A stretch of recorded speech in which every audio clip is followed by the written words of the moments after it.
Hai, assalamualaikum warahmatullahi wabarakatuh. Welcome buat yang pertama kali kesini. I'm Jenny. Kali ini kita akan bahas tentang how to manage my power. Gimana caranya buat mengelola kekuatan atau tenagaku buat menjalani kehidupan sehari-hari.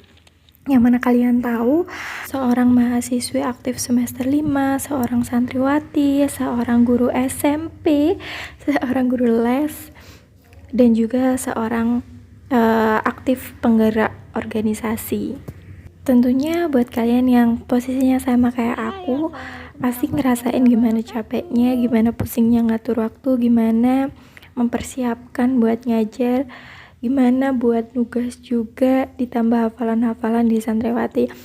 So confused ya, tapi untuk dijalani kita menikmati aja. Tapi poin penting yang harus aku bahas di sini adalah gimana caranya buat memanage tenaga aku supaya bisa semuanya untuk aku jalani dalam satu hari itu menjadi multiple peran gitu. Oke, yang pertama yaitu membuat list. Hari ini kita ngapain aja? Karena list itu membantu banget buat kita menentukan kita harus istirahat jam berapa, kita harus mengeluarkan tenaga di tempat itu atau di peran itu seberapa banyak dan seberapa besar. Apalagi kalau orangnya introvert seperti saya ya, harus menyiapkan tenaga yang besar-besar dulu sebelum melakukan aktivitas atau menjadi peran sebanyak itu. Nah, setelah melakukan list kita ngapain aja, kemudian kita mempersiapkan apa yang harus kita bawa dalam satu peran tersebut.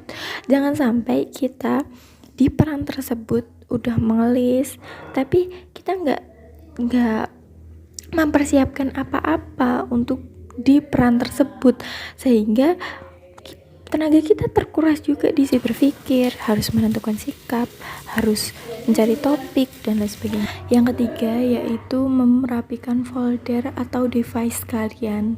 Jangan sampai device kalian berantakan, karena merapikan folder itu sangat membantu kalian buat mencari keperluan kalian di peran kalian tersebut. Misalnya nih, kayak di sana aku ada kuliah, ada lembaga.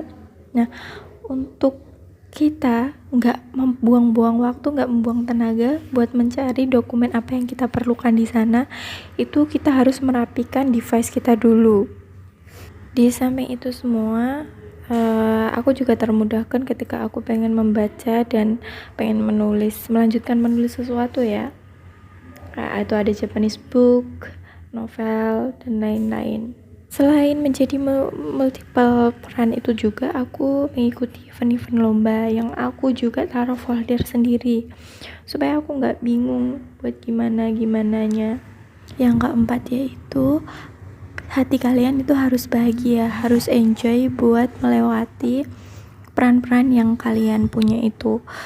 Jadi meskipun kalian capek, kalian harus tetap bahagia, kalian harus tetap senang. Karena kalau kalian capek, artinya capek, tubuh kalian akan ikut capek juga. Dan yang perlu kalian tahu bahwa hidup ini cuma sekali, masa muda itu gak pernah bisa diulangi lagi. Dan waktu itu terus berjalan maju, gak pernah bisa mundur. So, kalian harus maksimalin itu. Terakhir buat kalian, jaga pola tidur. Oke? Kalian pasti udah tahu lah ya itu. See you next time.